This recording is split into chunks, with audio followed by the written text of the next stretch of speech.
Assalamualaikum warahmatullahi wabarakatuh. Saya Karissa Sheryl, mahasiswa PJJ Manajemen S1 Unusia semester genap tahun 2025. Pada kesempatan kali ini saya akan mempresentasikan analisa untuk problem solving dari permasalahan yaitu raibnya deposito sebesar 110 miliar rupiah di BNI Makassar.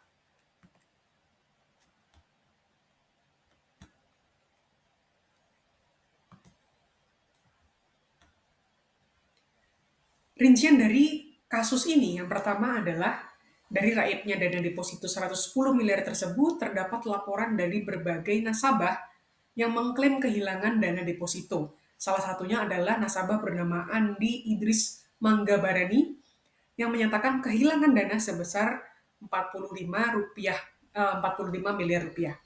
Kemudian terjadi pemalsuan bilet deposito oleh pegawai BNI, di mana polisi menetapkan Melati Bunga Sambe, pegawai bagian umum BNI, sebagai tersangka atas dugaan pemalsuan 9 bilet deposito. Rincian kasus rincian kasusnya lagi adalah dugaan keterlibatan pihak manajemen atau pemufakatan jahat, di mana nasabah meyakini tidak mungkin bahwa seseorang pegawai bisa dapat melakukan tindak kriminal keuangan sebesar itu, yaitu 110 miliar rupiah tanpa dukungan atau keterlibatan pihak internal manajemen. Kemudian tidak tercatatnya deposito dalam sistem internal bank, di mana deposito yang diklaim oleh nasabah ini tidak tercatat dalam sistem perbankan resmi dari BNI itu sendiri. Sehingga hal ini menimbulkan keraguan dari para nasabah terhadap integritas dari sistem audit internal dan sistem pencatatan keuangan bank di BNI.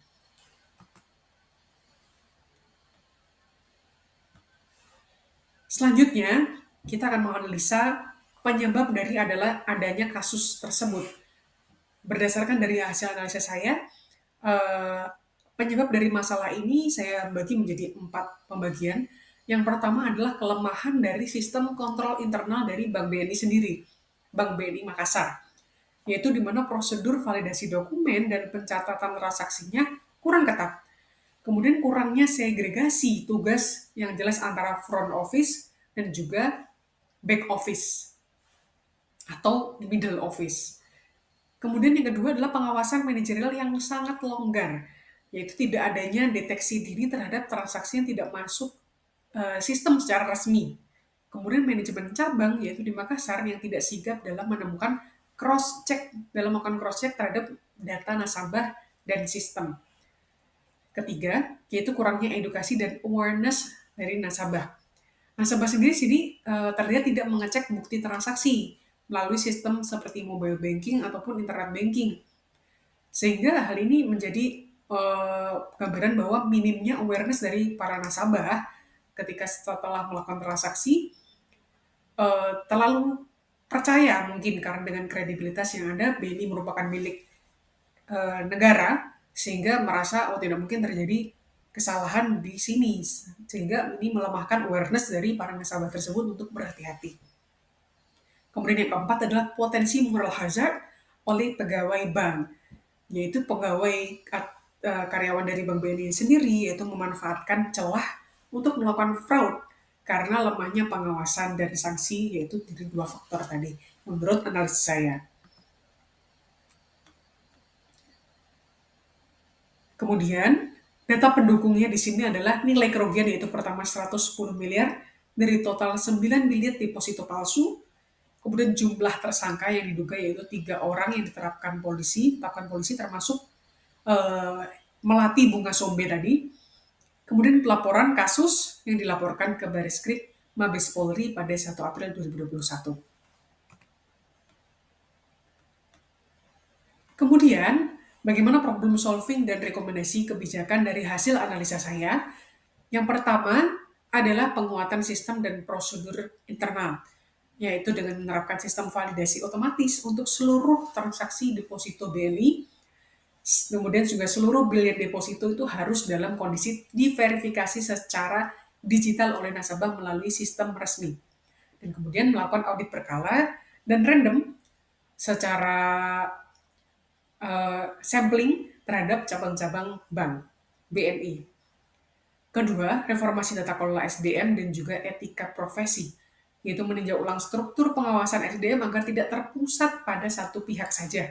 Kemudian memberlakukan rotasi internal dari tiap kantor BNI tersebut secara berkala untuk mencegah adanya fraud berulang. Dengan adanya rotasi ini memungkinkan adalah ketika ada fraud karena terjadi rotasi maka pegawai baru yang menggantikan ini bisa mengetahui adanya fraud dari pegawai sebelumnya.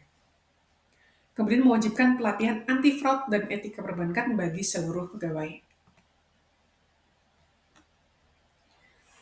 Kemudian peningkatan ketiga yaitu peningkatan transparansi dan komunikasi kepada nasabah, yaitu meningkatkan literasi keuangan nasabah melalui edukasi dari BNI itu sendiri dan untuk pengecekan transaksi secara mandiri dan meningkatkan awareness-nya untuk selalu skeptis terhadap apapun transaksi keuangan. Kemudian memberikan kanal laporan pengaduan langsung bagi nasabah. Keempat, yaitu penguatan regulasi dan sanksi, yaitu dengan bekerja sama dengan OJK dan BI untuk menyusun kebijakan audit yang mendalam pada produk simpanan.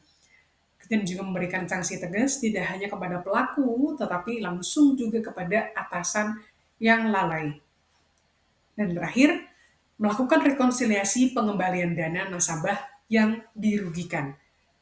Yaitu ini dengan cara bisa dilakukan dengan cara membentuk tim yang independen untuk melakukan verifikasi klaim dari nasabah yang dirugikan. Kemudian jika ditemukan bukti kuat, maka bank harus bertanggung jawab melakukan pengembalian dana para nasabah yang merugi.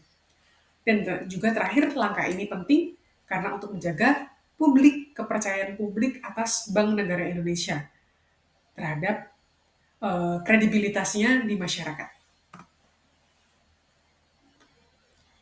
Kesimpulannya dari kasus ini, hasil analisa kasus ini adalah raibnya deposito di BNI Makassar menjadi pelajaran besar mengenai pentingnya kontrol internal, tata kelola bank yang baik, dan transparansi terhadap nasabah. Penanganan masalah ini harus dilakukan secara menyeluruh, tidak hanya menghukum pelaku langsung, tapi juga membenahi sistem yang internal yang menjadi celah terjadinya fraud sebesar ini. Dan juga kepercayaan masyarakat hanya bisa dijaga melalui komitmen nyata terhadap reformasi dan akuntabilitas. Terima kasih, sekian presentasi dari saya. Mohon maaf apabila ada kesalahan yang tidak saya sengaja. Wassalamualaikum warahmatullahi wabarakatuh.